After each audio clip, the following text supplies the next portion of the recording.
Workshop शुरू होने के एक दिन पहले आपसे निवेदन किया था कि जैसे जैसे आप हमारे साथ जुड़ते जाएंगे, प्लीज नीचे चैट बॉक्स में आप लोग अपनी अपनी अटेंडेंस लगा के चले जाइए।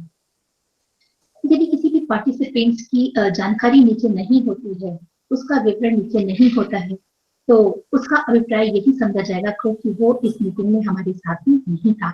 इसलिए जिन लोगों ने अभी भी अपनी नीचे अटेंडेंस नहीं की है, आपसे विनम्र निवेदन, विनम्र अनुरोध कि आप प्लीज नीचे चैट बॉक्स में अपनी अपनी अटेंडेंस शो कर दीजिए।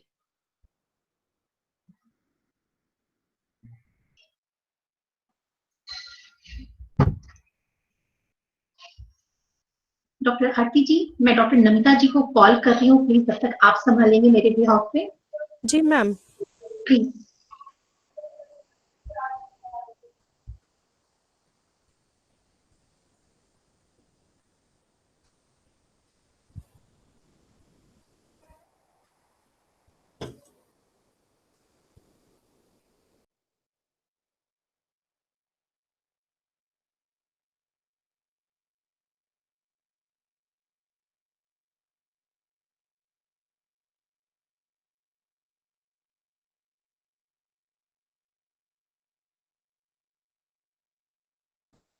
प्रवीण देशमुख सर, प्लीज अपना वीडियो ऑफ कर दीजिए।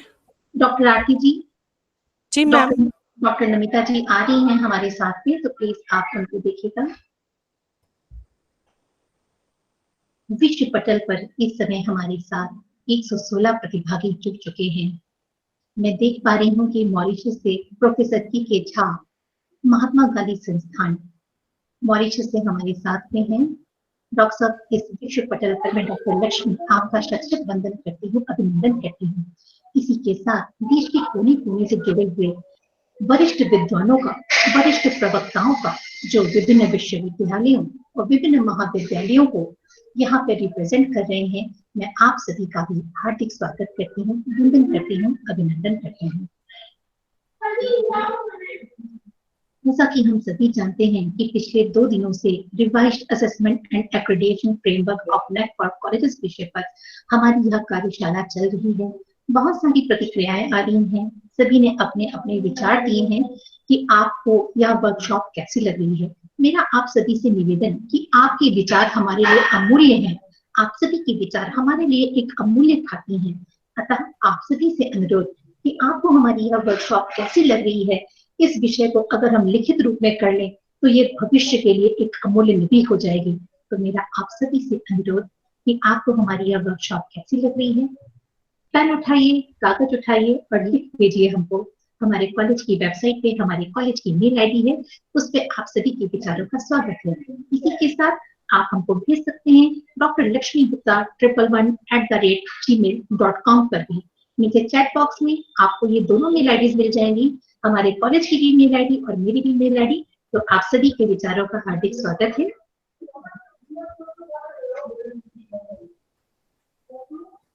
इसी के साथ मुझे यह बताते हुए बहुत ही हर्ष की अनुभूति हो रही है कि गुरु नानक गर्ल्स कॉलेज संतपुरा, यमुनानगर, हरियाणा एक के बाद एक अपने मील के पत्थरों को आपके सामने साबित करता जा रहा है।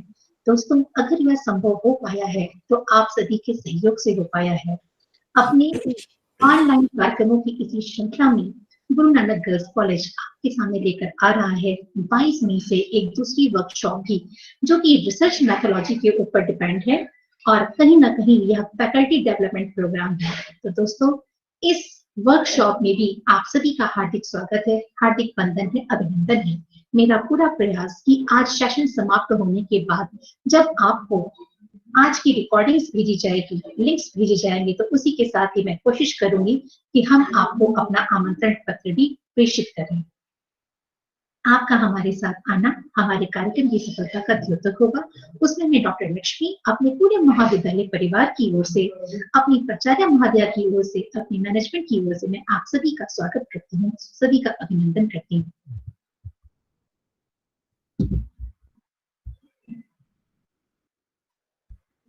इसी के साथ एक निवेदन मेरा आप सभी से और भी था कि कल बहुत से क्वेश्चन, बहुत सी क्वेरीज हमारे सामने आ रही थी, जिसमें हमें ये कहा जा रहा था कि हमारा प्रश्न राउंड होना चाहिए।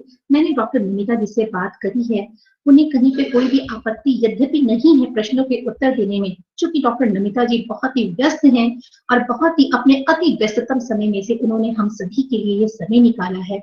उन्होंने हमें निवेदन किया है कि मैम ने कल भी हमको टेलीग्राम ऐप के बारे में बताया था, आज भी मेरी उनसे बात हुई, कल नाइट में भी उनसे बात हुई, तो उन्होंने बताया कि जो टेलीग्राम ऐप है वो भी IQSC क्लस्टर इंडिया का ही एक प्लेटफॉर्म है, जिसपे 24 और सुविधा प्रदान की जा रही है। तो मित्रों, मेरा आप सभी से अनुरोध है कि आप सभी टेलीग्राम ऐप को डाउनलोड कीजिए, उस पर आपकी जो भी क्वेरीज हैं, जो भी आपके प्रश्न हैं, आप उसके ऊपर अपने प्रश्न भेजिए। आपकी समस्याओं का समाधान स्वतः ही वहां से हो जाएगा। लेकिन अगर इसके बाद भी आपको कोई समस्या लगती है तो नीचे चैट बॉक्स में आपको मेरा कॉन्टेक्ट नंबर मिलेगा। आप लोग अपनी वो परेशानी, अपनी वो समस्या या फिर अपने प्रश्न के समाधान के लिए आप हमको व्यक्तिगत रूप से मेरे व्हाट्सएप नंबर पर अपनी क्वेरी, अपना प्रश्न भेज सकते हैं। इसी के साथ में हमारी आज की resource person doctor Namita Rajput ji, जो कि श्री अरविंदो कॉलेज इनने की प्राचार्य हैं। मैम, मैं आपका इस पटल पर हार्दिक स्वागत करती हूँ, वंदन करती हूँ, अभिनंदन करती हूँ, क्योंकि यह कार्यशाला आपके ही सुप्रयासों के फलस्वरूप, आपके ही आशीर्वाद के फलस्वरूप यहाँ पे हो पा रही है। इसी के साथ मैं स्वागत करती हूँ अपने महाविद्यालय की विदुषी प्राचार्य, जो सदैव नवीन तकनीकी, नवीन मानदंडों और नवीन पायदानों की स्थापना के लिए कृत संकल्प है। मैं बहुत बहुत स्वागत करती हूँ दोनों कॉलेजेस के प्रिंसिपल्स का, जिनकी सहयोग और आशीर्वाद से ही यह वर्कशॉप आज संपन्न हो रही है। तो बहुत अधिक ना बोलते हुए मैं अपने सेशन को बढ़ाती हूँ और आमंत्रित करती हूँ डॉक्टर नमिता राजपूत जी को कि मैम आप अपना सेशन संभालिए। आपका बहुत बहुत स्वागत है। सबसे पहले तो जितने भी पार्टिसिपेंट्स हैं सभी को मेरा नमस्कार। आज हम क्राइटेरिया, मेरी आवाज आ रही है सभी को? जी मैम, आपकी आवाज आ रही है। जी मैम, जी मैम। तो मैं आज का सेशन स्टार्ट कर रही हूँ। आज का सेशन हमारा है क्राइटेरिया 3 पे, रिसर्च, इनोवेशन एंड एक्सटेंशन। ये पूरा क्राइटेरिया बहुत ज्यादा नैक के लिए इम्पोर्टेंट है, क्योंकि इसमें शोध कार्य, शोध से रिलेटेड इनोवेशन क्राइटेरिया और आउटरीच, जो कि मैं सभी पहलुओं को बहुत अच्छे से समझाऊंगी यहाँ पे, ताकि आप अपने कॉलेज के ग्रेड्स को इम्प्रूव कर पाएं। अगर चीजें समझ में आती हैं तभी हम उसके ऊपर काम कर पाते हैं। तो मेरा ये एक छोटा सा प्रयास है आपके ऑर्गेनाइजेशन के लिए, खास करके कि हम अपना रिवाइज एक्रेडिटेशन फ्रेमवर्क में क्राइटेरिया में 3 में क्या चेंजेस आए हैं, रिसर्च, इनोवेशन और एक्सटेंशन क्या है, किस तरीके से हम अपने ग्रेड्स को इम्प्रूव कर पाएंगे, इसके बारे में मैं आपसे बात करूंगी आज। अब सबसे पहले नए एक्रेडिटेशन की बात करूंगी। मैं आपको 8 अप्रैल 2020 की सिचुएशन थोड़ा सा बताना चाहूंगी कि 8 अप्रैल को नैक की वेबसाइट पे A++ ग्रेड के 14 इंस्टीट्यूट्स हैं, A+ के 69 हायर एजुकेशन इंस्टीट्यूट्स हैं, A ग्रेड के 136 इंस्टीट्यूट्स हैं और डिक्लेयर्ड है 1559। और पुणे यूनिवर्सिटी को बहुत अच्छा ग्रेड मिला है, जिससे कि 100 करोड़ की ग्रांट उनको मिली है। परामर्श स्कीम लॉन्च हुई है।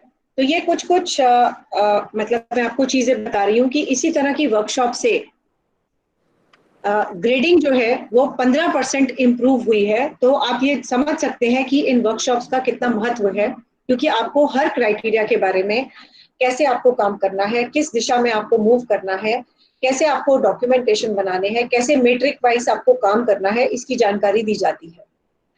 अब मैं सबसे पहले आपको बताऊंगी कि इसमें टोटल 115 मैट्रिक्स है, क्वांटिटेटिव मैट्रिक्स और क्वालिटेटिव मैट्रिक्स मिलाकर। क्वांटिटेटिव मैट्रिक्स में नैक जो है आपको डेटा मांगती है, नंबर मांगती है, और क्वालिटेटिव मैट्रिक्स में आपसे कुछ व्याख्यान मांगती है 500 शब्दों में, कि इस क्राइटेरिया के बारे में आप 500 शब्दों के बीच में आप बताइए कि आपका कॉलेज उस पर क्या कर रहा है। पर हर क्राइटेरिया को लेकर नैक बहुत ही सेंसिटिव है कि उसमें उनको रिकॉर्ड्स चाहिए होते हैं, उनको प्रूफ्स चाहिए होते हैं। इसीलिए रिवाइज एक्रेडिटेशन फ्रेमवर्क में स्टैंडर्ड ऑपरेटिंग प्रोसीजर्स की मांगता है। कल मैंने इस कार्यक्रम की जो आयोजक है लक्ष्मी जी को मैंने नैक मैनुअल मेल कर दिया था कि आप सभी पार्टिसिपेंट्स को मेल कर दें। आप पूरे मैनुअल को बहुत ध्यान से पढ़िए, हर क्राइटेरिया के हर पॉइंट के बारे में अपने जो भी आपके माइंड में क्वेश्चंस आ रहे हैं वो टेलीग्राम पे आप टाइप करिए, आपको तुरंत उसका आंसर मिल जाएगा। और क्राइटेरिया वाइज अपने कॉलेज में टीम में काम करिए। हर टीचर को हर क्राइटेरिया के बारे में एक नटशेल में पता होना चाहिए, पर जो डीपली उस क्राइटेरिया के बारे में काम कर रहा है उसमें मैं आज आपको एक और नया टिप दूंगी। हर कॉलेज की वेबसाइट पे, किसी भी कॉलेज की वेबसाइट को अगर आप खोलते हैं तो सेल्फ असेसमेंट रिपोर्ट आपको, सेल्फ स्टडी रिपोर्ट आपको उस कॉलेज की मिल जाती है, जिसमें जो भी उन्होंने इंफॉर्मेशन नैक को भेजी है वो उनको पब्लिक करनी पड़ती है। आप कोई भी इस टाइम पे भी अगर आप मेरी बात करते करते भी कोई भी कॉलेज का खोलेंगे तो आपको सेल्फ स्टडी रिपोर्ट उसकी मिल जाएगी। सेल्फ स्टडी रिपोर्ट 8-10 कॉलेज के पढ़िए, आपको समझ में आ जाएगा कि ये कैसे रिपोर्टिंग की जाती है।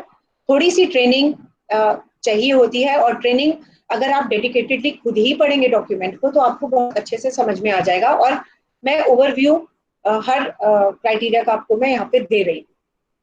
तो ये यूनिवर्सिटीज के लिए जो नंबर है 7 है, ऑटोनॉमस कॉलेज के लिए 7 है, अगर कोई अंडर ग्रेजुएट कॉलेज है तो उसके लिए भी 7 नंबर है, और पोस्ट ग्रेजुएट कॉलेज है उसके लिए भी 7 नंबर है।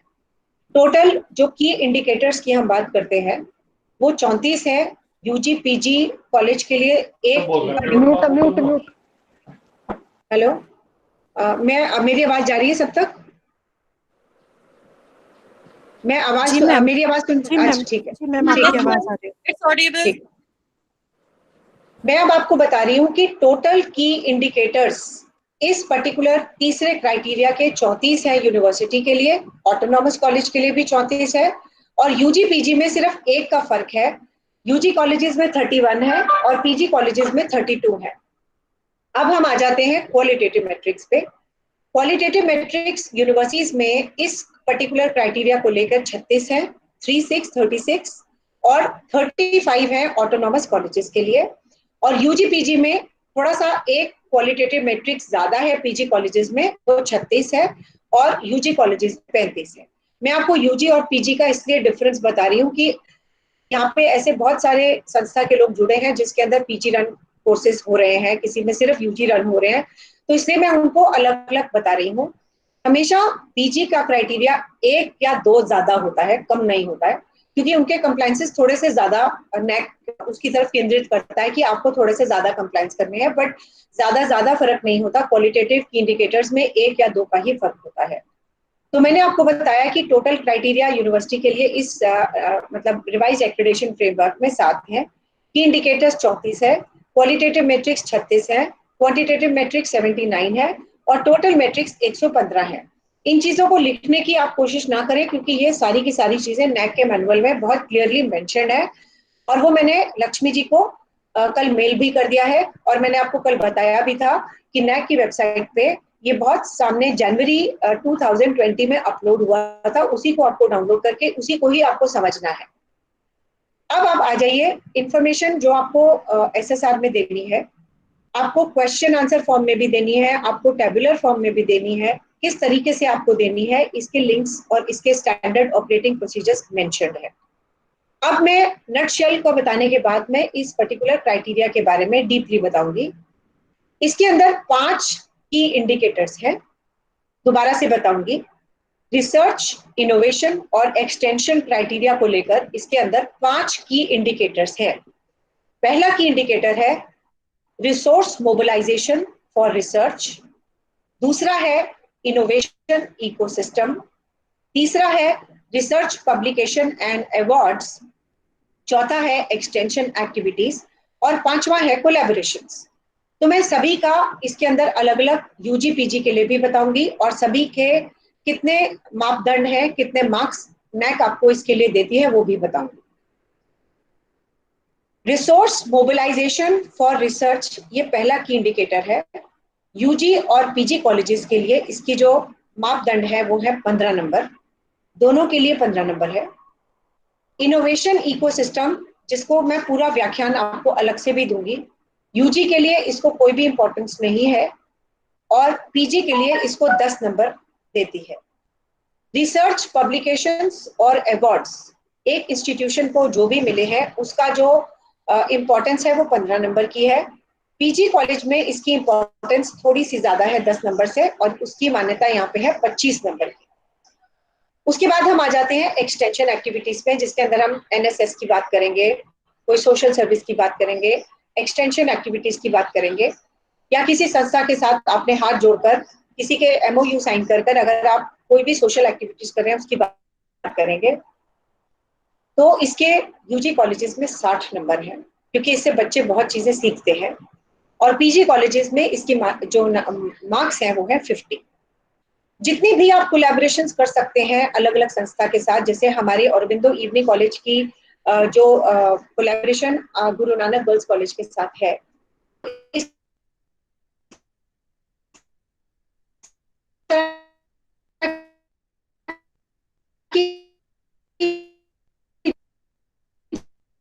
जो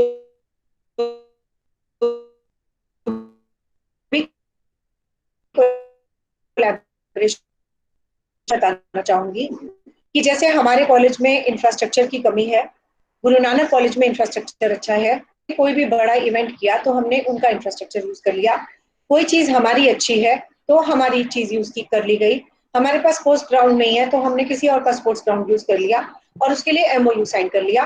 तो आपके पास रिटन डॉक्यूमेंट कोलैबोरेशन का विद दोनों कॉलेज के प्रिंसिपल्स का और उनकी कॉलेज की स्टैम्प का, और उसका एकेडमिक कोलैबोरेशंस है, कल्चरल कोलैबोरेशंस है, रिसर्च कोलैबोरेशंस है, आप स्पोर्ट्स कोलैबोरेशंस हैं, बहुत तरीके की कोलैबोरेशंस आप कर सकते हैं। ये जितना आपका जहां तक आप सोच सकते हैं उतनी आप इनोवेशन में इसके ऊपर भी जा सकते हैं। अब मैं आपको बताऊंगी इसके अंदर आपको 3 चीजों का ध्यान रखना है कि आपने इन 5 क्राइटेरिया से रिलेटेड क्या पॉलिसीज बनाई है, आप उनको कैसे प्रैक्टिस कर रहे हैं और उसके क्या आउटकम्स हैं या उसके क्या रिजल्ट्स आपके सामने आए हैं। जैसे फॉर एग्जांपल मैंने अपने कॉलेज में एक बोला कि मैं सभी टीचर्स को रिसर्च अवार्ड दूंगी जो 6 महीने में 2 UGC listed care listed journals में पब्लिश करेगा। तो मैं उनकी हो सकता है कोई मॉनेटरी अवार्ड दूं, हो सकता है कोई सर्टिफिकेट ऑफ एक्सीलेंस दूं, हो सकता है मैं किसी संस्था के साथ जुड़कर उनको कैश अवार्ड भी दे दूं। तो इस तरह की अगर आप एक्टिविटी करते हैं तो आप रिसर्च कल्चर को बढ़ाते हैं। तो आपको अपनी संस्था से ये पूरा का पूरा क्राइटेरिया इसी के ऊपर है कि आपको कोई भी रिसर्च कल्चर को बढ़ाना है, अपनी एक्सटेंशन एक्टिविटीज को भी बढ़ाना है और लिंकेजेस और कोलैबोरेशंस को भी बढ़ाना है। अब ये क्राइटेरिया किस तरह की इंफॉर्मेशन आपसे मांगेगा? आपने अपने शिक्षकों को, अपने बच्चों को किस तरह से रिसर्च कल्चर इंप्रूव करने के लिए क्या क्या फैसिलिटीज दी हुई है इसके ऊपर आपको कागज देने पड़ेंगे। Facilities provided and efforts made by the institute to promote the research culture. Research culture को इंप्रूव करना है तो आपको इसके लिए उनको सुविधा देनी पड़ेगी। जैसे अगर आप पार्टिसिपेट कर रहे हैं तो उस पार्टिसिपेशन फीस का रिएम्बर्समेंट भी एक फैसिलिटी है कि किसी को अपनी जेब से पैसा खर्च नहीं करना है। और इस तरह का आप बहुत तरीके की फैसिलिटीज आप अपने रिसर्च कल्चर को इम्प्रूव करने के लिए दे सकते हैं।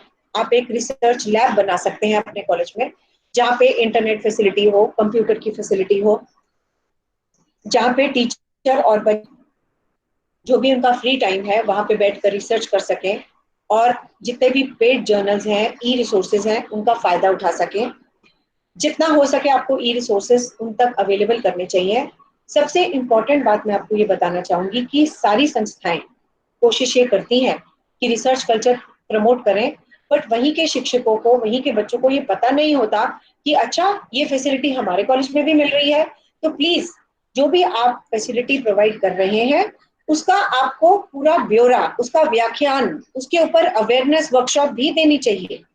और नहीं तो आप उनको सबका ईमेल पे भी ये बार बार इंफॉर्मेशन दे सकते हैं कि हमारा कॉलेज इस एक्टिविटी में इस चीज में आपको एक हेल्प देता है, कल्चरल हेल्प देता है, कल्चरल रिसर्च कल्चर बनाने के लिए प्रमोट करता है, फ्री रिसोर्सेज अवेलेबल कराता है। तो सबसे पहले तो आपको ये इंफॉर्मेशन उन तक पहुंचानी है। बहुत सारी कॉलेजेस में ये नहीं पता होता कि हमारे पास इतने सारे जर्नल्स का सब्सक्रिप्शन है कि हम अपने शोध कार्य को और अच्छा कर सकते हैं, हम अपनी शोध को इम्प्रूव कर सकते हैं, हम ये सारे रिसोर्सेज का यूज कर सकते हैं, क्योंकि उनको इस बारे में जानकारी नहीं होती है। तो जो भी फैसिलिटीज कोई भी इंस्टीट्यूशन अपने कॉलेज में अपने टीचर्स और स्टूडेंट्स को बताना चाह रहा है, तो उससे ये एक बहुत ही इम्पोर्टेंट टिप मैं आपको दे रही हूँ कि उसको आपको अवेयरनेस भी आपको उसकी देनी चाहिए कि वो क्या कर रहे हैं और किस तरह की कम्युनिटी रिसर्च कल्चर को प्रमोट कर रहे हैं। उसके बाद आपको कम्युनिटी को सर्व करना है, सोशल रिस्पॉन्सिबिलिटी है, इसके बारे में भी मैं आपको पूरा बताऊंगी, पर अभी मैं आपको इस क्राइटेरिया का ओवरव्यू दे रही हूँ। जैसे सोसाइटी हमें इतनी सारी चीजों का फायदा देती है, उसी तरह से कॉर्पोरेट सोशल रिस्पॉन्सिबिलिटी का मतलब है गिविंग बैक टू सोसाइटी। ये आप अपनी तरफ से सोसाइटी की किस तरह से मदद कर रहे हैं। जैसे आपने फॉर एग्जांपल आपने ओपन जिम बनाया है अपने कॉलेज के ग्राउंड में, तो आप वहां की लोकल कम्युनिटी को वो 2 घंटे के लिए ओपन करके दे सकते हैं जब आपका कॉलेज उस फैसिलिटी को यूज नहीं कर रहा, या उस टाइम पे बच्चे अपनी एकेडमिक एक्टिविटीज में बिजी रहते हैं, उनका टाइम टेबल में बिजी रहते हैं, तो 2 घंटे के लिए आप वो जिम किसी अंडर प्रिविलेज्ड लोगों के लिए खोल सकते हैं। जो आसपास का स्लम है वहां के बच्चे भी आकर अपनी फिजिकल एक्टिविटी वहां पे कर सकते हैं। आपके पास फिजिकल एजुकेशन के ट्रेनर्स भी होते हैं, तो थोड़ा वो गाइड कर देंगे, तो इसको हम एक एक्सटेंशन एक्टिविटी भी कह सकते हैं। अब ये आपके ऊपर है कि आपका किस तरह की सोच है कि आप सोसाइटी को किस तरह से मदद कर सकते हैं। आपकी ये हर चीज पॉलिसी में आनी चाहिए। मैं लक्ष्मी से अनुरोध करूंगी कि ये जो हमारी 7 दिन की वर्कशॉप जब खत्म हो जाएगी, तो एक वर्कशॉप और उसका आयोजन होगा जिसके अंदर कैसे पॉलिसी बनाई जाती है। हर क्राइटेरिया से रिलेटेड नैक में पॉलिसी डॉक्यूमेंट आपको देना पड़ता है। तो हर क्राइटेरिया को लेकर पॉलिसी क्या है, पॉलिसी कैसे बनाई जाती है, उस पॉलिसी में क्या क्या आप चीजें इंक्लूड कर सकते हैं, और उस पॉलिसी का इम्प्लीमेंटेशन का डॉक्यूमेंट कैसे बनेगा, इस चीज को लेकर बहुत सारी इंस्टीट्यूशंस फेलियर हो जाती हैं। वो इतना कुछ कर रहे होते हैं, उनको खुद ही नहीं पता, पर उनको डॉक्यूमेंट करना नहीं आता, उसको उसकी पॉलिसी बनाना नहीं आती है। तो मैं इस तरह का एक सेशन जरूर यहाँ पे लेना चाहूंगी कि किस तरह से पॉलिसीज बनती हैं, उसका आयोजन होता है और उसको कैसे इम्प्लीमेंट किया जाता है, उसकी इम्प्लीमेंटेशन या एक्शन टेकन, ATR कहते हैं, एक्शन टेकन रिपोर्ट, उसको कैसे बनाया जाता है। ये आप मानकर चलिए, ये डॉक्यूमेंट अगर आप 70 और 30% जो नए क्राइटेरिया में अगर आप नहीं जमा करेंगे तो आपका एक्रेडिटेशन पॉसिबल ही नहीं है। तो जो भी अब नया सेमेस्टर शुरू हो रहा है, जो हो गया उसको हम इम्प्रूव करेंगे। उसको हम, ये नहीं है कि वो हमारी एक्टिविटीज वेस्ट हो गई, नहीं, उसको हम अब जैसे फॉर एग्जांपल अभी मैं आपको ये व्याख्यान दे रही हूँ रिसर्च एंड इनोवेशन के ऊपर, तो इस टाइम पे गुरु नानक गर्ल्स कॉलेज का फेसबुक लाइव है। ये भी मैंने उनको सलाह दी थी कि कोई भी आप एक्टिविटी करते हैं तो उसकी जियो टैग पिक्चर आपको खींचनी है या फिर फेसबुक लाइव करना है। ऐसा कोई भी प्रमाण जो आपको ये सच साबित करे कि हाँ ये एक्टिविटी यहाँ पे हुई है, ये करना बहुत जरूरी है। ये नैक ने क्यों इम्प्लीमेंट किया, कभी आपने सोचा है? नैक ने इसको इम्प्लीमेंट इसलिए किया क्योंकि बहुत सारी हायर एजुकेशन इंस्टीट्यूशंस इसके ऊपर झूठ बोल रही थी और वो मूर्ख बना रही थी लोगों को कि हमने ये काम किया है। पिक्चर 10 साल पुरानी, 5 साल पुरानी, 4 साल पुरानी को बीच बीच में बच्चों के एक्टिविटीज में यूज कर रहे थे, जो कि नैक वालों लोगों को पता लग गया। तो मूल्यांकन करने के लिए इसीलिए उन्होंने इतने बहुत क्लियर कट टफ रूल्स कर दिए हैं, जिससे कि सभी शैक्षिक संस्थाएं, हायर एजुकेशन इंस्टीट्यूट्स इस चीज को अपनाएं कि वो उनको जो भी काम करना है वो सच करना है और सच का प्रमाण जरूर रखना है अपने पास। जियो टैग फोटोज मैंने आपको उस दिन भी बताया था, गूगल प्ले स्टोर से अगर आप सैमसंग यूज कर रहे हैं, एप्पल प्ले स्टोर से अगर आप iOS या एप्पल फोन यूज कर रहे हैं, उसको डाउनलोड करिए। उसमें कैमरा होता है, कोई भी एक्टिविटी आप कर रहे हैं तो आपको उसकी फोटो उससे खींचनी है, क्योंकि इसमें लैटिट्यूड, लॉन्गिट्यूड और डेट, लोकेशन सभी कुछ ऑटोमेटिक आता है और नैक उसको मानती है, और नए स्टैंडर्ड ऑपरेटिंग प्रोसीजर्स में वो मैंडेटरी भी है। तो सिस्टमेटिकली काम करिए, अच्छा काम करिए, जो भी आप काम कर रहे हैं उसको डॉक्यूमेंट अच्छे से करिए, तभी आप रिसर्च, इनोवेशन और हर क्राइटेरिया में सफल हो पाएंगे। तो सबसे पहला रिसर्च का क्या है, अब मैं रिसर्च के ऊपर आ जाती हूँ। रिसर्च का मतलब होता है कि सिस्टमैटिक इन्वेस्टिगेशन करना फैक्ट्स की, और उसका कंक्लूजन डालना कि हमने ये इन्वेस्टिगेट किया था और हमारे इसके ये रिजल्ट्स हैं। तो रिसर्च और इनोवेशन में सबसे पहली चीज क्या होती है? To investigate systematically. अगर आप कोई भी सिस्टम ढंग का नहीं बनाएंगे, कोई भी चीज सिस्टमैटिकली नहीं करेंगे, तो आप कर ही नहीं सकते।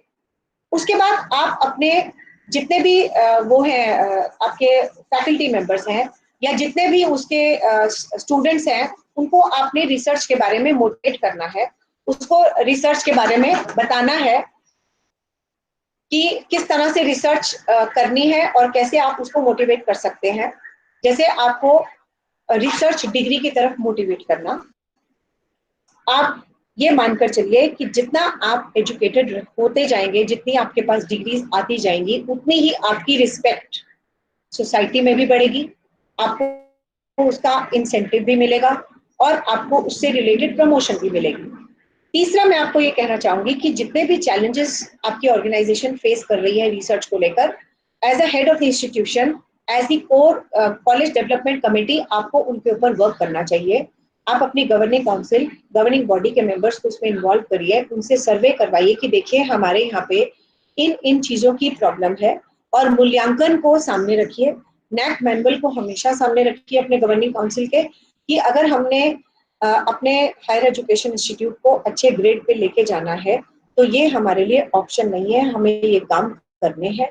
हमें रिसर्च का प्रमोशन भी करना है, रिसर्च लैब्स को भी बनाना है, रिसर्च डिग्रीज को इंट्रोड्यूस करने के लिए, उनको प्रमोट करने के लिए लोगों को मोटिवेट भी करना है, ऐसी मोटिवेशनल वर्कशॉप्स भी करानी है, उसका आउटकम भी कराना है कि अगर आप पीएचडी करेंगे तो आपको 3 इंक्रीमेंट मिलेगी, आपको मॉनेटरी गेन भी होगा, सोसाइटी में आपकी रिस्पेक्ट भी होगी, आपका एजुकेशन भी प्रमोट होगा, आपका एजुकेशनल इंस्टीट्यूट जिसमें भी आप नौकरी कर रहे हैं वो भी प्रमोट होगा, बच्चे इस संस्था से जुड़े हैं वो उसका एक्रेडिटेशन भी इम्प्रूव होगा। तो आप ये देखिए कि एक ही बंदे के पीएचडी करने से किस तरीके के बेनिफिट्स आप सारे शैक्षिक संस्थान को, अपने संस्थान को, अपने बच्चों को, अपने टीचर्स को, अपनी फैमिली को कितना कुछ कर सकते हैं। और जो आपको प्रॉब्लम्स आ रही हैं और आपको लग रहा है कि अनसॉल्व प्रॉब्लम्स है, तो आप उसको सॉल्व भी कर सकते हैं। उसके बाद है desire to get intellectual joy doing some creative work. आप देखिए कि अगर आपके अंदर इस वर्कशॉप के बाद रिसर्च करने की अगर किसी के अंदर भी एक मैं स्पार्क डाल सकूं, तो मैं अपने आप को बहुत ही खुशकिस्मत समझूंगी। मैं आज तक बहुत सारे लोगों को मोटिवेट कर चुकी हूँ कि आप आगे पढ़ाई करिए और अपना सीवी बिल्ड करिए। सीवी बिल्ड करने की ना तो कोई लिमिट है, आपका होराइजन ही आपकी लिमिट है। मैं आपको इसमें एक बात कहना चाहूंगी कि अगर आपका रास्ता सिर्फ सीढ़ी है तो आप सिर्फ छत तक जा सकते हैं, और अगर आपको आसमान तक जाना है तो आपको अपना रास्ता खुद बनाना है। इन्हीं शब्दों के साथ मैं आपको ये कहना चाहूंगी कि रिसर्च जो है हर टीचर का एक पैशन होना चाहिए, और आप जो भी रिसर्च करें उसमें शॉर्टकट कभी ना अपनाएं। जो काम करें बहुत बढ़िया करें, मन से करें, अपना करें, ओरिजिनलिटी लेकर आए, प्लेजराइज्ड काम ना करें, और अपने गवर्निंग काउंसिल से रिसर्च फैसिलिटीज को बढ़ाने की मांग करें, क्योंकि ये मांग उनकी मांग भी है, आपकी भी है, सोसाइटी की भी है, नेट की भी है, नेशन की भी है, इंडिया की भी है, और पूरा विश्व तक अगर हमने पहुंचना है, अपने नाम को पहुंचाना है, तो सिर्फ एक ही चीज है जो आपको पहुंचा सकती है, और उसका नाम है रिसर्च। मैं आज तक कम से कम 100 वर्कशॉप्स रिसर्च को लेकर, रिसर्च मेथोडोलॉजीज को लेकर ले चुकी हूँ, जिसमें मैं बहुत सरल तरीके से बताती हूँ कि रिसर्च क्या है, रिसर्च कैसे आप करें, कैसे आप अपना सर्वे करें, सर्वे के कंक्लूजन्स आप कैसे बना सकते हैं। तो इस तरह की वर्कशॉप्स अब आपके ऑर्गेनाइजेशन का एक कॉन्टिन्यूअस पार्ट होना चाहिए। आप क्या कर सकते हैं कि आप अपने जितने भी शिक्षक हैं उनको मोटिवेट करिए। मोटिवेशन जो होती है वो आपको आसमान तक ले जाती है, और आसमान ही आपकी लिमिट होनी चाहिए, होराइजन ही आपकी लिमिट होनी चाहिए। जैसे होराइजन की हम लिमिट नहीं नाप सकते, एक ओशन की हम गहराई नहीं नाप सकते, उसी तरह से रिसर्च भी इस तरह का ही ओशन है, इसी तरह का एक नॉलेज ओशन है, जहाँ पे आपको कोई पता नहीं है कि आपको कहाँ तक आप जा सकते हैं, कितना हद तक आपको उससे आपको प्रशंसा मिल सकती है, आप अपने आप को ग्रो कर सकते हैं, सोसाइटी को ग्रो कर सकते हैं। तो मेरे ख्याल से इन्हीं शब्दों से आपको रिसर्च का लेवल और उसकी इंपॉर्टेंस समझ में आ गई हो। अब रिसर्च को आपको ऑर्गेनाइजेशन में प्रमोट कैसे कर सकते हो? आप किसी भी एल्यूमिनाई को रिक्वेस्ट कर सकते हो कि आप थोड़ा सा फंड जनरेट करिए। फंड जनरेट करने से उसको हम सीड मनी कहते हैं। वो सीड मनी आप एल्यूमिनाई बैंक अकाउंट में यूज करो। उसमें भी आपको हर एक चीज में एक कुछ भी करने से पहले आपको उसका पॉलिसी बनाना पड़ेगा।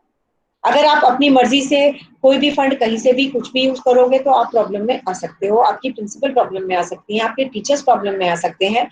तो जो भी काम करें वो पॉलिसी के तहत करें और उस पॉलिसी को अपने गवर्निंग काउंसिल से पास कराइए कि हम ये काम कर रहे हैं।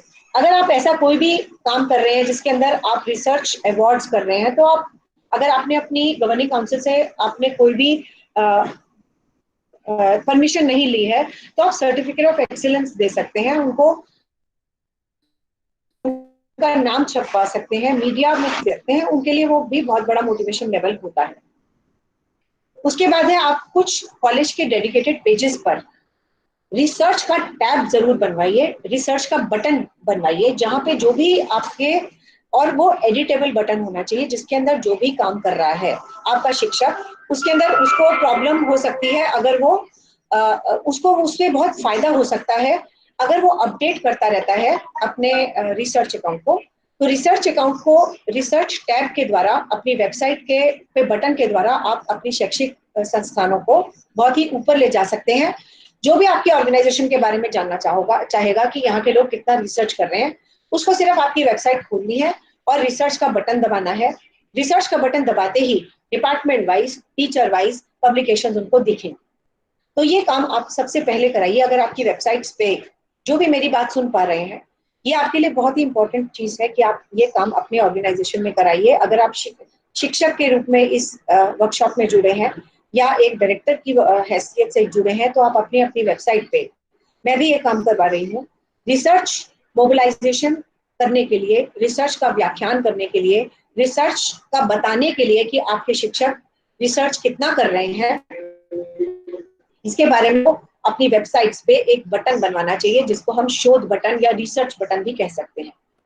उसी के अंदर आपको अपने ऑर्गेनाइजेशन के शिक्षकों को ये बताना चाहिए कि कौन कौन सी संस्था ग्रांट देती है। जैसे मैं आपको बताती हूँ, यूनिवर्सिटी ग्रांट कमीशन एक बिल्कुल रेगुलर इंटरवल्स के बाद एप्लीकेशंस मंगवाती है, प्रपोजल मंगवाती है, जो कि लाखों करोड़ों रुपए तक भी दे सकती है।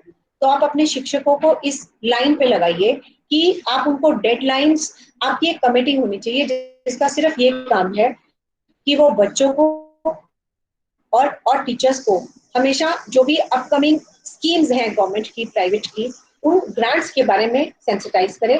उनको ईमेल पे, बच्चों को भी और ईमेल पे आपके टीचर्स को भी पता होना चाहिए कि हमें किस संस्था से जुड़ने से कितना पैसा मिलेगा, कौन सी रिसर्च ग्रांट मिलेगी, चाहे वो यूजी है चाहे वो पीजी है। तो आप मतलब इस तरह से अपनी शैक्षिक संस्थाओं को मॉनेटरी बेनिफिट भी दे सकते हैं। क्योंकि फॉर एग्जांपल मेरे को 10 लाख रुपए मिले तो उसके अंदर उस पर्टिकुलर कॉलेज को एक परसेंटेज मिलती है, जिस परसेंटेज जो कि कॉलेज में ही रहती है। जैसे उससे रिलेटेड कोई उन्होंने बुक्स खरीदी तो वो लाइब्रेरी में चली जाएंगी, उससे रिलेटेड कोई इक्विपमेंट मिला तो वो कॉलेज का हो जाएगा। इस तरह के रूल्स रेगुलेशंस हर कॉलेज में, हर रिसर्च प्रोजेक्ट्स में अलग अलग प्रावधान है। तो उन रिसर्च प्रोजेक्ट्स के बारे में पढ़िए, उनकी डेडलाइंस के बारे में पढ़िए, कॉलेज में एक डेडिकेटेड कमेटी लगाइए, उसमें बच्चे, उसमें स्टूडेंट्स और टीचर्स दोनों का ही पार्टिसिपेशन होना चाहिए। और जहां तक हो सके एक कॉम्प्रिहेंसिव लिस्ट निकालिए और उस लिस्ट अपडेट करिए। क्योंकि जैसे टाटा, बिरला, सिंघानियाज, ऐसे कई बिजनेसमैन भी हैं जो रिसर्च ग्रांट्स देते हैं, रिसर्च प्रोजेक्ट्स देते हैं। बहुत सारी मिनिस्ट्रीज हैं, जैसे मिनिस्ट्री ऑफ कॉर्पोरेट अफेयर्स है, मिनिस्ट्री ऑफ फाइनेंस है। तो आप ऐसी संस्थाओं के साथ जुड़ सकते हैं जिससे कॉलेज को भी फायदा होगा, पैसा भी आएगा, शोध कार्य भी आसान होगा। क्योंकि किसी भी शोध कार्य करने में पैसा मिलता है और पैसा लगता भी है। तो पैसा मिले ऐसा एक कॉलेज की रिस्पॉन्सिबिलिटी भी बन जाती है। हालांकि ये लिखित में नहीं है, पर एक रिस्पॉन्सिबल कॉलेज हमेशा इस तरह के नट शेल में एक इंफॉर्मेशन अपने टीचर्स और बच्चों तक जरूर पहुंचाए कि कौन सा सेमिनार कहाँ हो रहा है। जैसे मैं अपने कॉलेज के ऑफिशियल ग्रुप में, चाहे वो कहीं से भी मेरे पास इंफॉर्मेशन आई है, मैं डालती हूँ मैंने व्हाट्सएप पे भी 2 रिसर्च ग्रुप बनाए हुए हैं। उसमें ये नहीं है कि मैं ऑरबिंदो कॉलेज की इंफॉर्मेशन डालती हूँ, मैंने वो ग्रुप इसीलिए बनाया हुआ है कि इसमें कोऑपरेशन है। किसी भी कॉलेज में कोई भी इवेंट है तो वो अपना खुलकर वहां पर डाल सकते हैं, ताकि किसने किसी भी रिसर्च एक्टिविटी में पार्ट लेना है, किसी वेबिनार में पार्ट लेना है, ये आपकी स्वयं की इच्छा है। कोई आपको ना तो फोर्स कर रहा है, ना तो आपको ये कह रहा है कि आपको ये करना ही करना है।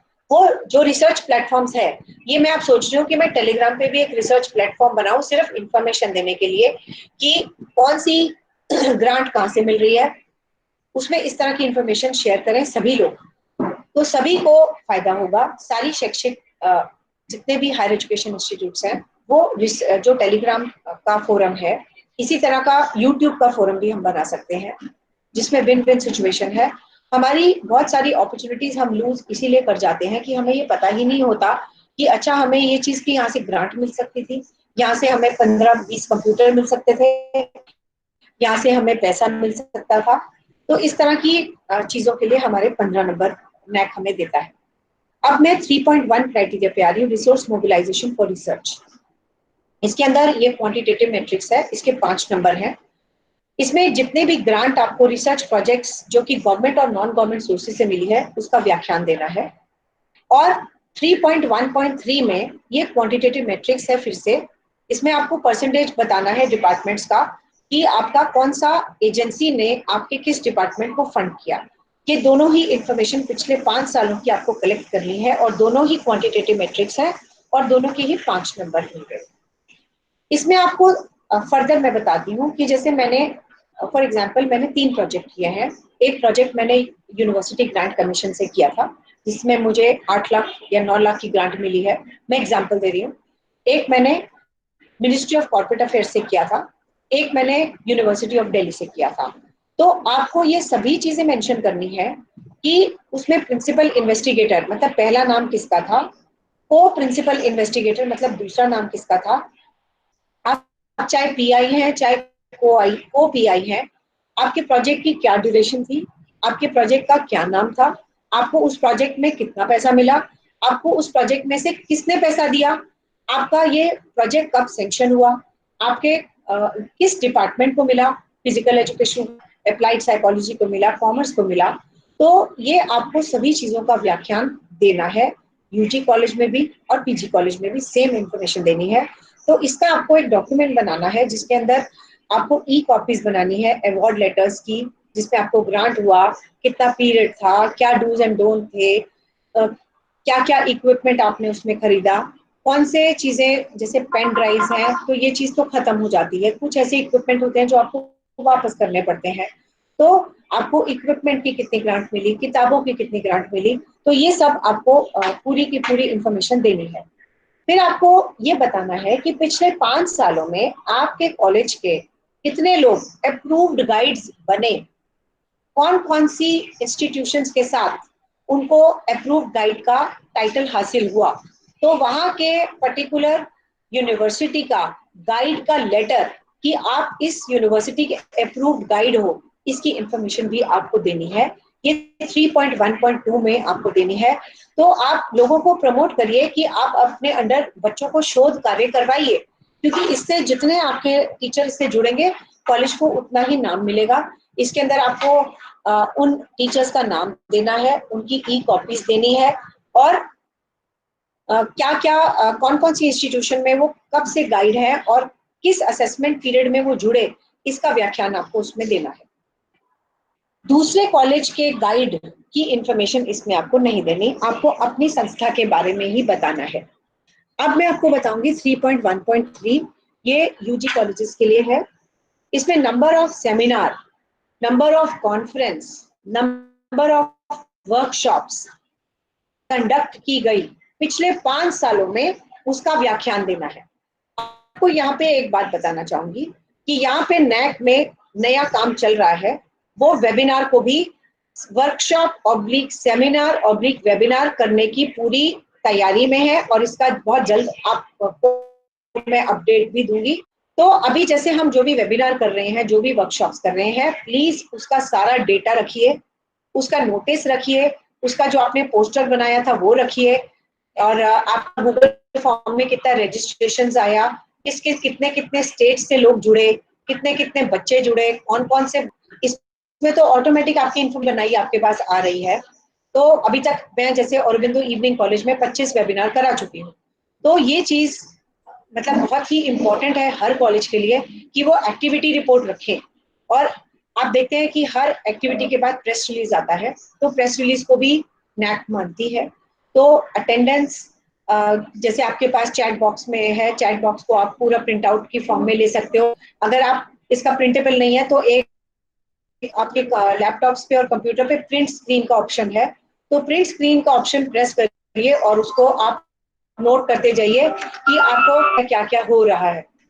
इसकी डिटेल रिपोर्ट हर कार्यक्रम की आपको, उसके बाद आपको क्वालिटेटिव मैट्रिक्स आ रहा है जिसको हम बोलते हैं 3.1।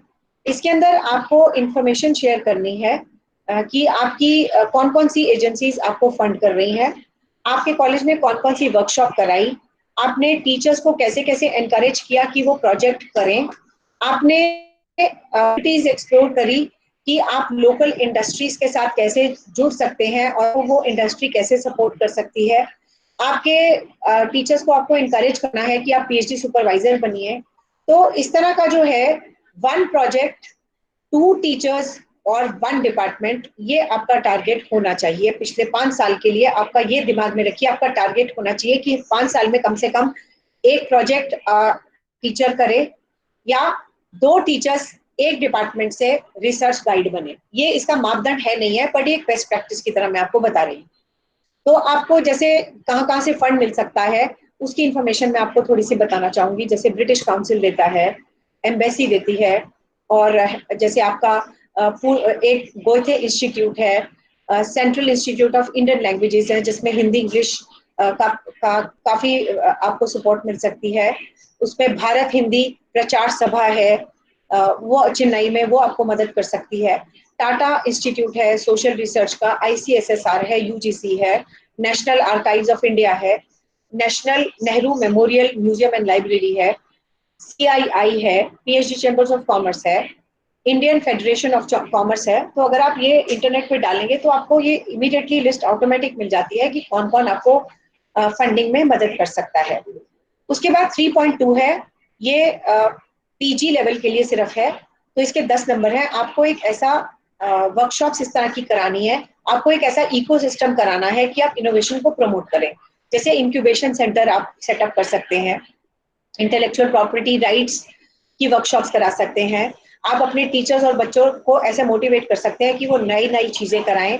तो कॉपीराइट और पेटेंट जितने वो करवा सकते हैं उतने कराएं। वो एक इंस्टीट्यूट के लिए बहुत अच्छा है। इनोवेशन का जमाना है, जितना इनोवेशन आप करेंगे उतना आपके लिए अच्छा है। आइडिएशन वर्कशॉप्स आप करिए। मैं आपको इसका नया एग्जांपल देती हूँ। आइडिएशन वर्कशॉप का मतलब है कि आप अपने टीचर से आज ये मेरा लास्ट डे होगा, तो आप एक ideation workshop as a exercise मैं आपको दे सकती हूँ और उसको आपको मुझे देना है। और उसके बाद ही आपको इस सर्टिफिकेट कोर्स जो हम 7 डे वर्कशॉप कर रहे हैं आपको मिलेगा कि पर ये मैंडेटरी है कि रिसोर्स पर्सन को और कॉलेज को दोनों को आइडिएशन वर्कशॉप का रिजल्ट मिले। उसको आपको नैक को दिखाना पड़ेगा कि हमने ये आइडिएशन वर्कशॉप की थी। इस तरह की वर्कशॉप करना अपने आप में ही एक बहुत बड़ी बात है। एक तो ये 7 दिन की वर्कशॉप आपके लिए अपने आप में एक बहुत बड़ा प्रमाण है कि आपने रिसर्च को, एक्रेडिटेशन को, क्वालिटी स्टैंडर्ड्स को इम्प्रूव करने के लिए लोगों को ट्रेनिंग दे रहे हैं आप। तो ये अपने आप में ही एक बहुत सराहनीय कदम है। इसके साथ अगर मैं एक इसमें आइडिएशन वर्कशॉप का नाम और जोड़ दूंगी, आखिरी दिन। आखिरी दिन आपका वैलिडेशन, ये जो लास्ट क्राइटेरिया को मैं आपको समझाऊंगी, वैलिडिक्टरी सेशन होगा और साथ में मैं आपको 15 से 20 मिनट की आइडिएशन वर्कशॉप कॉम्प्लीमेंट्री दूंगी। ये भी कॉम्प्लीमेंट्री वर्कशॉप है, वो भी कॉम्प्लीमेंट्री वर्कशॉप है, पर मैं उसका क्वेश्चन जो सभी को आंसर करना मैं आज ही दे रही हूँ। आपको ये आइडिया मुझे देना है कि अगर कोविड जैसी सिचुएशन कंटिन्यू करती है तो जो जितनी भी मैंने आपको चीजें अभी बताई हैं उसके अलावा आपको एक एक आइडिया आपको पोस्ट करना है। कॉलेज को ही पोस्ट कर दीजिए, कॉलेज मुझे पोस्ट कर देगा। आइडिएशन वर्कशॉप को मैं मार्क्स दूंगी और मार्क्स आइडिएशन वर्कशॉप का सर्टिफिकेट आपको अलग से, मैं लक्ष्मी को बोलूंगी, आपका कॉलेज आपको देगा कि आपने आइडिएशन वर्कशॉप अटेंड की है। इसमें 2 सवाल रहेंगे मेरे। आप टीचिंग लर्निंग को डिजिटल प्लेटफॉर्म में रूरल एरियाज में कैसे प्रमोट कर सकते हैं। रूरल एरियाज को मैं आपको समझती हूँ, आपको सभी को पता है कि जहां पे इंटरनेट नहीं है तो भी आपको आईसीटी के ऊपर आपकी क्या, आप अपनी सलाह दे सकते हैं, आप अपनी सजेशंस, आइडिया में आप अपना कोई भी अपना व्याख्यान दे सकते हैं, जिसमें आप ये भी कह सकते हैं, मैं आपको एग्जांपल दे रही हूँ कि आप उसमें मंत्रालयों को चिट्ठी लिख सकते हैं कि वहां पे इंटरनेट की फैसिलिटी को बढ़ाया जाए। आप ऐसा जो भी सोचते हैं, आपको सिर्फ 1-2 आइडियाज मुझे देने हैं कि अगर कोविड की सिचुएशन चली तो हम एग्जाम कैसे ले सकते हैं, और अगर कोविड की सिचुएशन चली तो हम टीचिंग लर्निंग को रूरल एरियाज में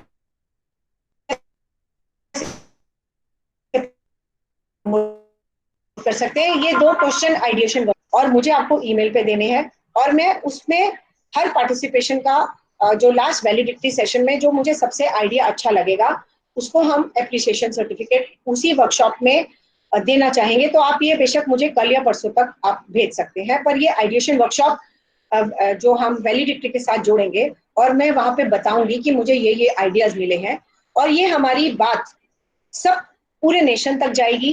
गुरु नानक कॉलेज का और औरबिंदो कॉलेज का पेज लाइव है इस टाइम पे, तो मुझे बहुत सारे लोग पा रहे हैं, और मेरी इस बात को आगे मंत्रालयों तक पहुंचाने में और भी आसानी होगी, क्योंकि हम एक लाइव प्लेटफॉर्म पे हैं।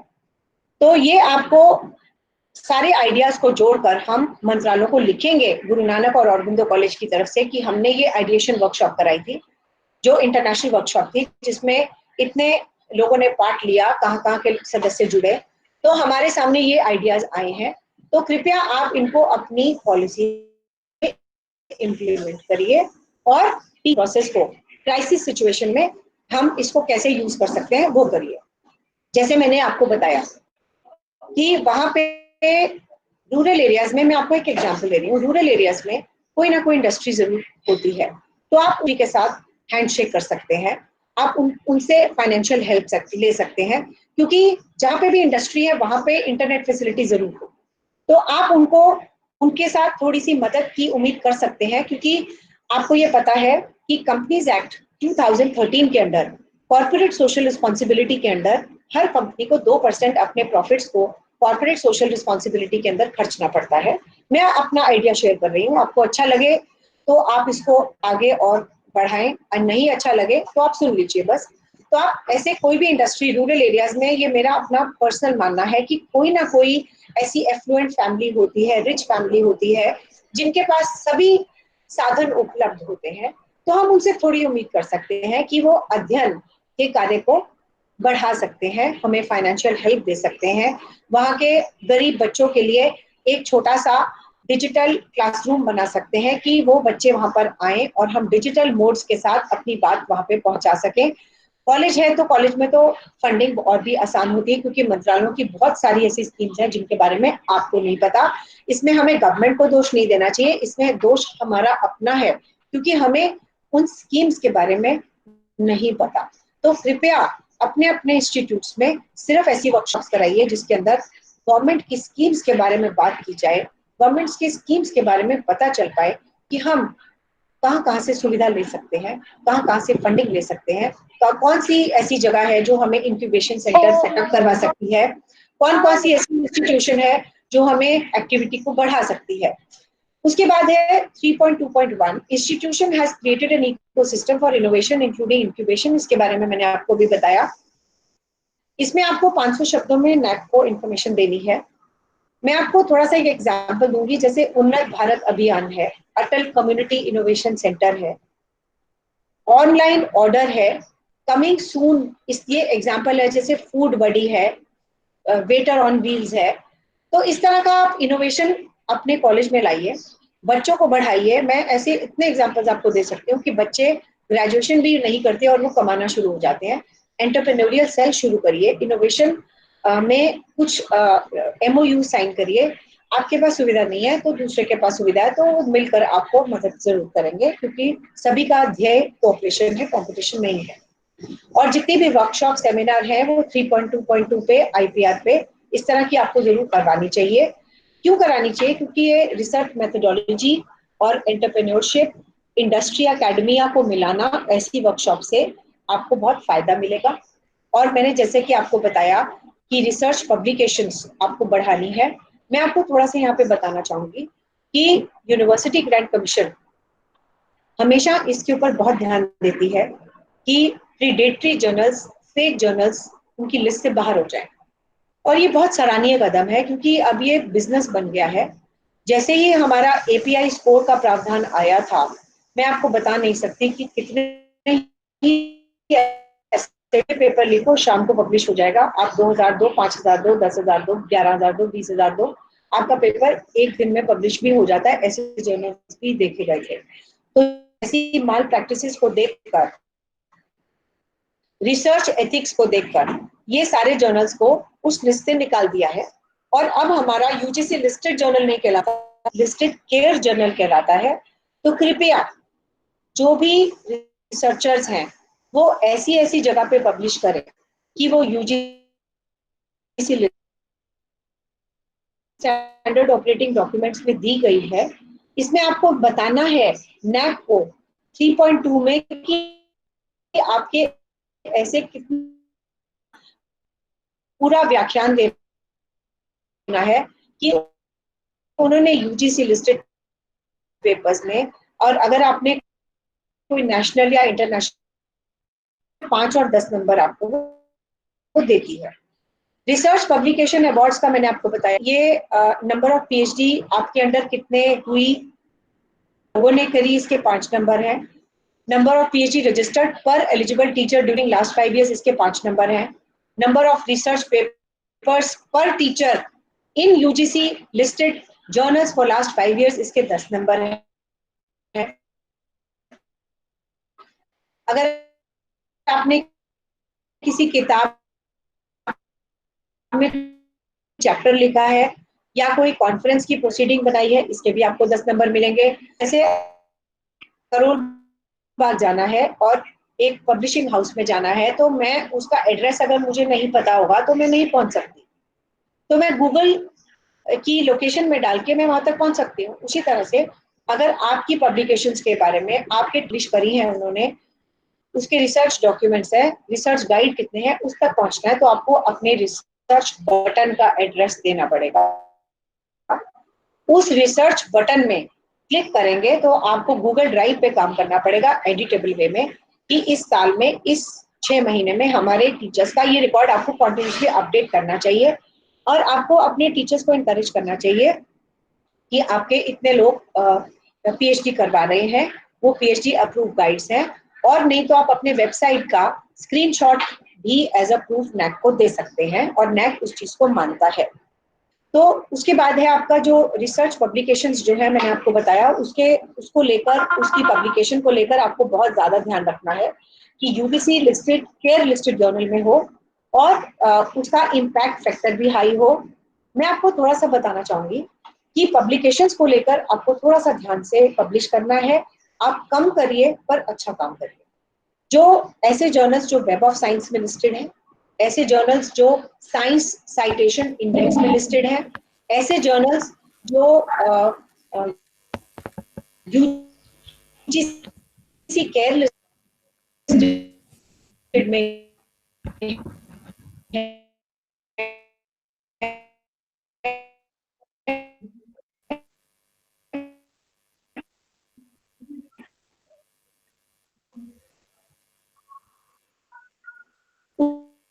उसी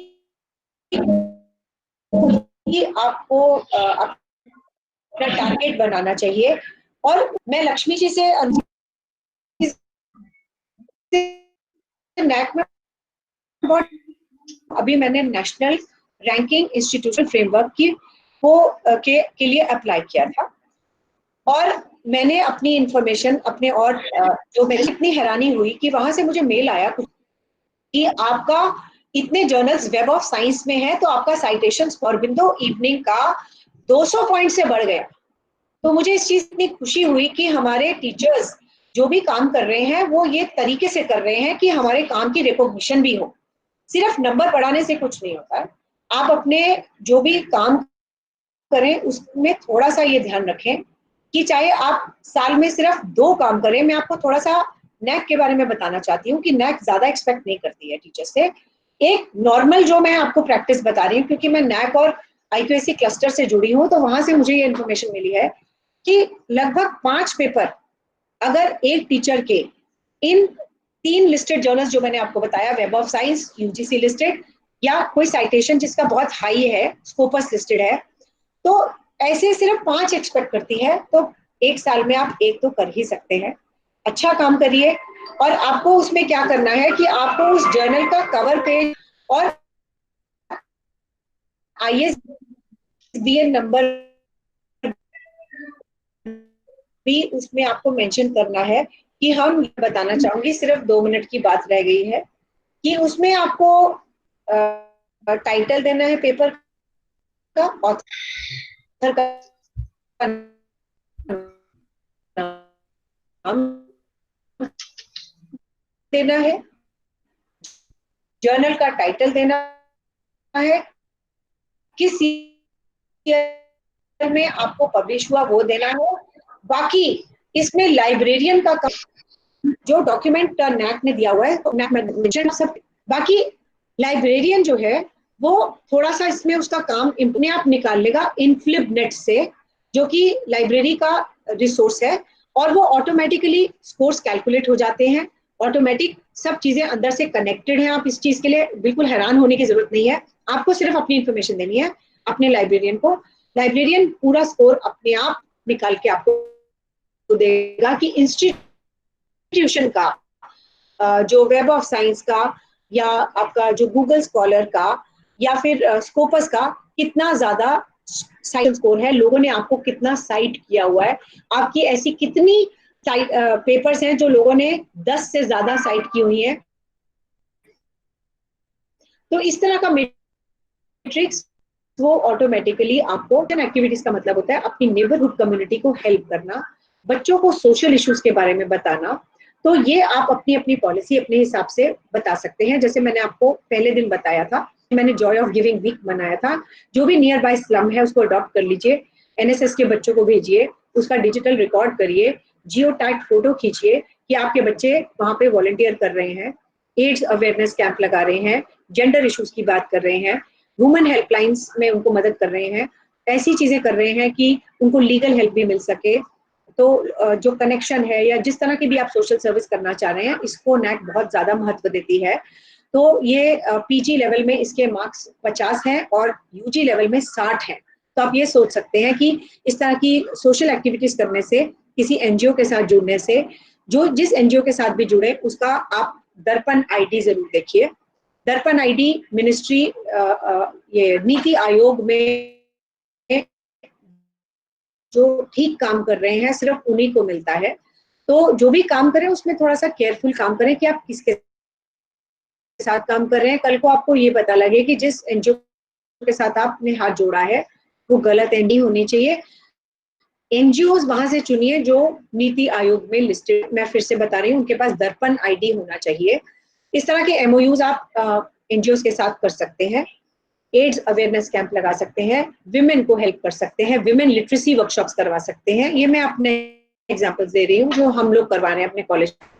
और वहां पे स्लम टीचिंग, जो जोत आप जला सकते हैं पढ़ाई से, तो वो जोत आप जलाइए स्लम के लोगों के बच्चों के साथ, उनको खाना बांटिए, उनके साथ काम करिए, उनको पढ़ाइए, उनकी हर नीड पूरी करिए, उनका सर्वे करिए, उस सर्वे को रिपोर्ट करिए, आप अपने लोकल MLA MP तक उसकी बात पहुंचाइए। तो ऐसा आप डॉक्यूमेंट आप बना सकते हैं कॉलेज के लिए, और ये डॉक्यूमेंट नैक मानेगा। और ऐसी चीजें जो कि मतलब आउटरीच, मतलब आप बाहर वाली लोगों को अवेयरनेस कर रहे हैं, उनके साथ इंटरैक्ट कर रहे हैं। Activity is an aspect of education which emphasizes the neighborhood services of it is intended to help and reflect and learn, whereas outreach is the practice of conducting local public awareness activities through targeted community interaction. दोनों का मतलब एक तरह से एक ही है. आपको society को मदद करनी है. एक्सटेंशन एक्टिविटीज थोड़ा सा करिकुलम से जोड़कर होती है. आउटरीच एक्टिविटीज सीधा आप पब्लिक के साथ इंटरेक्ट करते हैं, उनके साथ काम करते हैं. जैसे आप एक्सटेंशन और आउटरीच एक्टिविटी कैसे कर सकते हैं? आपके एनसीसी, एनएसएस में आप कोई विलेज अडॉप्ट कर सकते हैं, स्लम अडॉप्ट कर सकते हैं, हाइजीन वर्कशॉप कर सकते हैं, वाटर कंजर्वेशन एक्टिविटीज कर सकते हैं, एनवायरनमेंट को कैसे सेफ रखना है, एनवायरनमेंट को कैसे साफ रखना है, कोविड अवेयरनेस कैंप्स लगवा सकते हैं,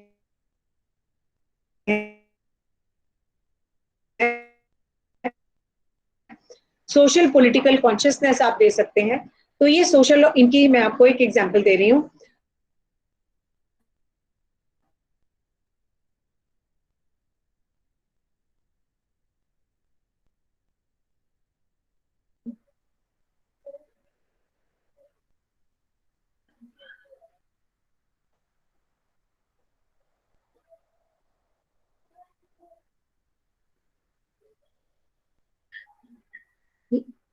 डॉक्टर नमिता जी, डॉक्टर नमिता जी आप हमें सुन पा रही हैं? डॉक्टर नमिता जी आप हमें सुन पा रही हैं? डॉक्टर आरती सिंह आप हमें सुन पा रही हैं? जी मैम, मैं सुन पा रही हूँ. मुझे लगता है कि नमिता मैम, डॉक्टर नमिता की साइड कुछ इंटरनेट प्रॉब्लम है. बहुत बहुत अच्छा वक्तव्य चल रहा है, बहुत जानकारी. मैम, डॉक्टर नमिता वाली है. आरती मैम रिमूव कीजिए, जो भी बच्चा ये बीच में बोल रहे हैं प्लीज उनको तुरंत रिमूव कीजिए. डॉक्टर नमिता मैम, मेरी आवाज आप तक पहुंच पा रही है? Aarti, I can't hear doctor Namita Rajput. Lakshmi, मैं नहीं सुन पा रही उनको. मैम डॉक्टर नमिता की साइड पे कुछ प्रॉब्लम है, हम भी नहीं सुन पा रहे मैम उन्हें. शायद इंटरनेट इश्यू है. ठीक है, ओके. मैम मैं कहती हूँ मैं कॉल कर रही हूँ. ठीक है, मैं कॉल कर रही हूँ.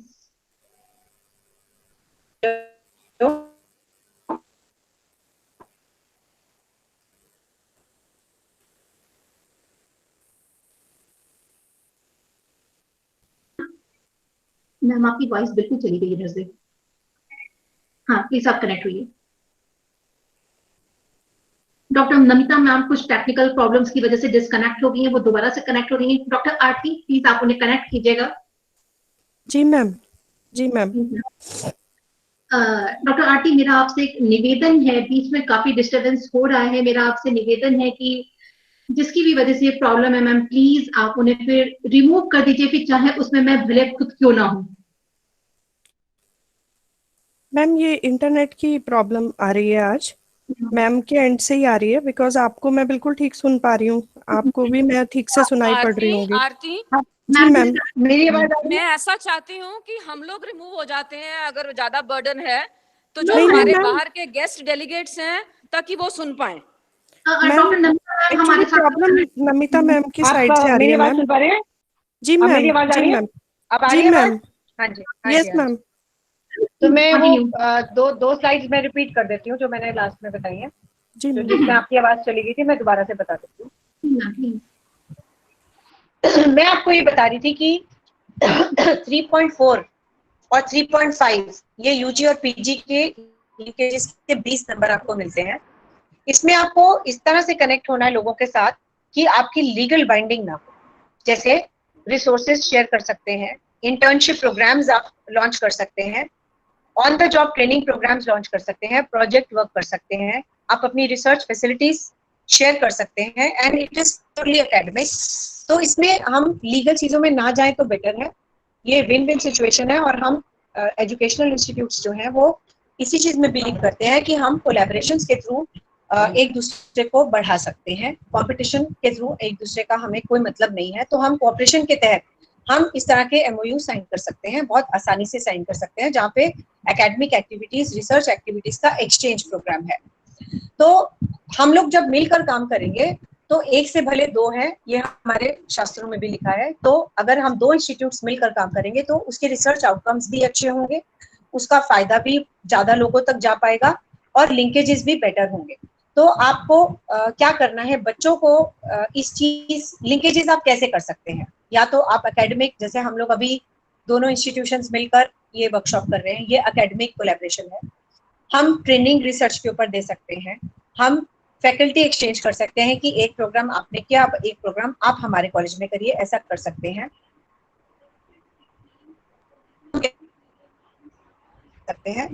किसी भी प्रयोगशाला में Guru Nanak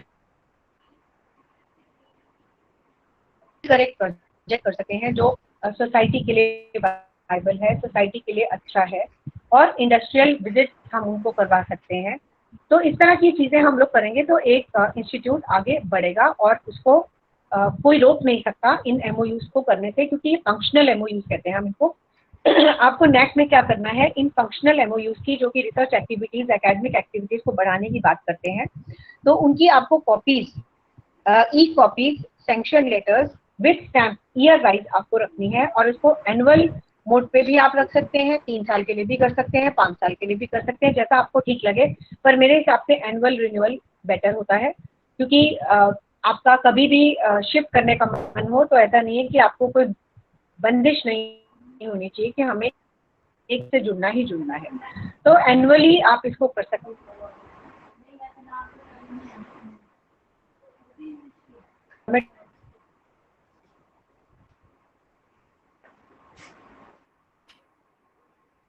empowerment cells, entrepreneurial development cells, इनको प्रोत्साहन दीजिए।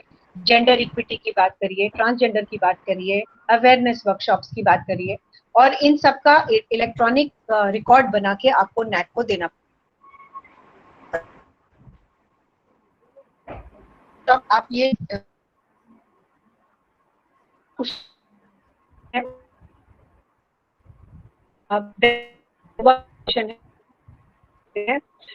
ये चीजें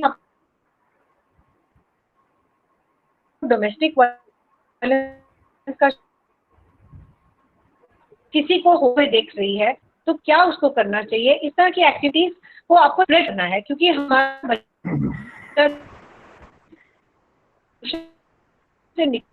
चाहिए जो वो देना भी एक कॉलेज का बहुत ही इम्पोर्टेंट। उनको ऐसी एक्टिविटीज के बारे में बताएं कि आप अपना बिजनेस कैसे स्टार्ट कर सकते हो, जिसको हम बोलते हैं सेल्फ एम्प्लॉयमेंट। आप अपना कैसे, जैसे, और नहीं तो आप कुकिंग क्लासेस की वर्कशॉप करवा सकते हो फीमेल्स के लिए, कि वो रूरल एरियाज को केटर कर सकते हैं। आप डब्बा वर्कशॉप्स, लंच बॉक्स वाला वर्कशॉप करा सकते हो। हमने उनको एक कोई भी स्किल देना है, और वो स्किल कोई भी हो सकता है, चाहे वो खाने का है, चाहे वो कढ़ाई का है, चाहे वो सिलाई का है, चाहे वो खाना बनाने का है, चाहे वो कोई भी है, किसी भी तरीके का स्किल अगर हम अपने बच्चों को देंगे तो हम उनका फ्यूचर बेहतर कर सकते हैं। क्योंकि आप सकते हैं एम्प्लॉयमेंट अपॉर्चुनिटीज पे बहुत ज्यादा एडवर्स इम्पैक्ट आने वाला है।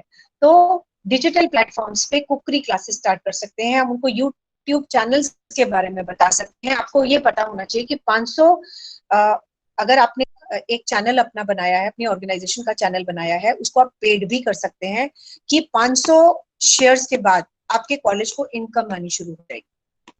तो उसका वीडियो अवेलेबल है इंटरनेट पे, how to earn money through YouTube, how to money by becoming a food blogger. अगर आप सिर्फ खाना खा रहे हैं जगह जगह पे और वो बंदा आपके खाने को प्रमोट कर रहा है, उसमें भी आप पैसा कमा सकते हैं। आप कोई भी स्किल अपने बच्चों को दे सकते हैं, एंटरप्रेन्योरियल का, विमेन डेवलपमेंट सेल का, कोई भी लिखने का, शोध कार्य करने का, चैप्टर्स लिखने का, टीचिंग का। आप अपना एक डिजिटल प्लेटफॉर्म एजुकेशनल सेटअप खुद कर सकते हैं, स्टार्टअप्स के बारे में वर्कशॉप्स करवा सकते हैं, इंटेलेक्चुअल प्रॉपर्टी के बारे में वर्कशॉप्स करा सकते हैं, कि बच्चे का कोई भी नोवेल आइडिया है या टीचर का कोई भी नोवेल आइडिया है तो वो प्रमोट हो, और उसके ऊपर जितने कॉलेज को पेटेंट्स और कॉपीराइट्स मिलेंगे उतना उस कॉलेज का नाम आएगा। न्यूज़पेपर्स और मीडिया के ऊपर भी ध्यान दीजिए, लाइव सेशन कीजिए, क्योंकि अब कोई भी गलत चीज नैक एक्रेडिटेशन को लेकर, क्वालिटी स्टैंडर्ड्स को लेकर फेक इंफॉर्मेशन एक्सेप्ट नहीं करता है। रिवाइज एक्रेडिटेशन फ्रेमवर्क एक और भी आने वाला है, जैसे मैंने आपको बताया, जिसमें जो भी हम अभी आज कल एक्टिविटीज कर रहे हैं उन सबको मान्यता मिलेगी। तो इन सब का डिजिटल रिकॉर्ड इसमें लगभग इस लॉकडाउन पीरियड का एक कंबाइंड रिपोर्ट बना के आप अपने वेबसाइट पे रिसर्च बटन पे उसको डाल सकते हैं कि इस लॉकडाउन पीरियड में प्रमाण आप डिटेल्ड अपने कॉलेज में रखेंगे। ये जितने भी क्वालिटेटिव मैट्रिक्स है इनको पीयर टीम विजिट आकर मांग सकती है, इसीलिए आपको बनाने तो आपको पड़ेंगे। वेबसाइट पे आपको सिर्फ एक छोटा लिंक देना है, उस लिंक के बारे में जो भी इंफॉर्मेशन है वो कॉलेज के पास detail information, teaching non teaching, जो भी आपके क्राइटेरिया वाइज आपके ग्रुप्स बने हुए हैं उसमें आपको जरूर रखनी चाहिए, ताकि जब भी वो मांगेंगे आपको वो इंफॉर्मेशन पूरी की पूरी आपको देनी पड़ेगी। तो इन्हीं शब्दों के साथ मैं अपनी वाणी को विराम देती हूँ। Over to doctor Lakshmi. Thank you Namita ma'am. बहुत सारगर्भित आज का हमारा सेशन रहा, बहुत सारी नई जानकारी हम सभी को मिली। समराइज करके मैं थोड़ा सा कि डॉक्टर नमिता जी ने रिसर्च इनोवेशन के ऊपर बात करी, जिसमें इन्होंने रिसर्च मोबिलाइजेशन के विषय में बहुत ही हम लोग को गहराई से बताया कि हम लोग अपने रिसर्च कल्चर को कैसे बढ़ा सकते हैं, हम अपने बच्चों को, हम अपने टीचर्स को किस प्रकार से इम्प्रूव कर सकते हैं, इससे संबंधित कोई भी इंस्टीट्यूट क्या क्या सुविधाएं दे सकता है, किस तरह से मोटिवेट कर सकता है, बहुत ही अच्छी तरह से मैम ने बताया। ई रिसोर्सेज के बारे में बहुत ही अच्छे से बताया। और सबसे मेन चीज की जो, अगर आपको छत तक जाना है तो फिर हमको केवल सीढ़ी का इस्तेमाल करना होगा, लेकिन यदि हमको आसमान तक जाना है तो हमको अपना रास्ता स्वयं बनाना होगा। रिसर्च मेथोलॉजी के साथ साथ नेट के न्यू फ्रेमवर्क के साथ साथ जिस तरह से मैम मोटिवेट करते हुए हम सभी को समझा रहे हैं, बहुत बहुत बहुत सराहनीय है। इसके साथ ही है कि अगर हमें कोई भी रिसर्च वर्क करना है तो हमें फंडिंग कहाँ से हो सकती है, अगर हमें फंडिंग मिल रही है तो फिर उसकी हम पॉलिसीज को कैसे बता सकते हैं। कॉलेज की वेबसाइट के विषय में जिस तरह से मैम ने रिसर्च बटन के बारे में बताया, कुल मिला के आज का जो सेशन है दोस्तों, मुझे ऐसा लगता है कि बहुत इंपॉर्टेंट है। और अगर हम इन सभी पॉइंट्स को अपने संस्थान के लिए अपना पाते हैं तो निश्चित ही कोई भी संस्थान कभी भी पीछे नहीं रहेगा। बस खाली हमें प्रयास करने हैं, कोशिश करनी है, कुछ नए आइडियाज निकालने की, हमेशा आगे बढ़ने की। अगर हम कोशिश करेंगे तो मुझे ऐसा लगता है कि हम हमेशा ही सफल होंगे। तो सबसे पहले हमें अपने मन में ठानना होगा कि हम केवल संस्थान का मात्र एक हिस्सा नहीं, बल्कि ये संस्थान हमारा है। पहले दिन नमिता मैम ने कहा था कि हमको टीम वर्क में काम करना होगा। जब हम टीम वर्क में काम करेंगे तो निश्चित ही हम लोग एक दिन सफलता के आयामों को छू पाएंगे। इसी के साथ डॉक्टर नमिता मैम, मैं किन शब्दों में आपका धन्यवाद करूं मैम, मुझे समझ में नहीं आता, क्योंकि जिस तरह से आप अपने इतने बिजी शेड्यूल में से हमें समय निकाल के दे रहे हैं, देश विदेश से जुड़े हुए प्रतिभागियों को आप इतनी गहराई, इतनी गहनता पूर्वक जानकारी दे रहे हैं, उसके प्रति मैं, मेरा महाविद्यालय, मेरी पूरी मैनेजमेंट, मेरी प्राचार्य मैम बहुत बहुत आपके प्रति आभारी हैं। मैम आपका साथ, आपका सहयोग, आपका सानिध्य हमेशा बना रहे। इसी मंगल कामना के साथ, इसी इच्छा के साथ मैं आपका बहुत बहुत धन्यवाद ज्ञापित करती हूँ। और thank you ma'am, thank you so much. इसी के साथ में जितने भी देश विदेश से जुड़े हुए हमारे प्रतिभागी हैं, आपको हमारा आज का सेशन कैसा लगा, आप लोग जरूर अपनी प्रतिक्रियाएं दीजिए। आप लोग नीचे चैट बॉक्स में दीजिए। हमने आपसे आज जब सेशन हमारा शुरू होने वाला था, हमने आपसे उस समय भी आग्रह किया था कि जो भी आपके मन में विचार आ रहे हैं इनको लिखित रूप में साझा करिए। दोस्तों, जब विचार लिखित रूप में साझा होते हैं तो वो अमूल्य बन जाते हैं, भविष्य की निधि बन जाते हैं। और ना जाने आपके पास से ऐसा कौन सा विचार है जो गुरु नानक गर्ल्स कॉलेज और श्री अरबिंदो कॉलेज के लिए बहुत ही अमूल्य साबित हो सकता है, हमारे लिए बहुत ही इंपॉर्टेंट साबित हो सकता है। तो आपके विचारों का यहाँ पे सादर आमंत्रण है, आपके विचारों का स्वागत है। इसी के साथ में मैं डॉक्टर लक्ष्मी आप सभी आगंतुकों का, आप हमारे मेहमान हैं। अगर हमारे पार्ट से, अगर मेरी वजह से कहीं पे -1% भी अगर आपको लगता है कि आपकी कोई भावना आहत हुई है, या फिर अगर आपको कोई बात बुरी लगी है, तो उसका दायित्व केवल मेरा और मेरा है, मेरे इंस्टीट्यूट का बिल्कुल भी नहीं है। इन्हीं शब्दों के साथ मैं आप सभी का बहुत बहुत धन्यवाद ज्ञापित करती हूँ। और जितने भी पॉइंट्स डॉक्टर नमिता मैम जी ने कहे हैं आपको शेयर करने के लिए, मैं बहुत जल्दी से उनको एक जगह पे असेंबल करती हूँ और इवनिंग तक के आपके पास वो सारे के सारे लिंक्स वाया मेल पहुंच जाएंगे। इन्हीं शब्दों के साथ आप सभी का बहुत बहुत धन्यवाद। आप सभी अपना ध्यान रखिएगा, स्वस्थ रहें, सानंद रहें, मस्त रहें। इन्हीं शब्दों के साथ धन्यवाद। आप लोग मीटिंग को लीव कर सकते हैं।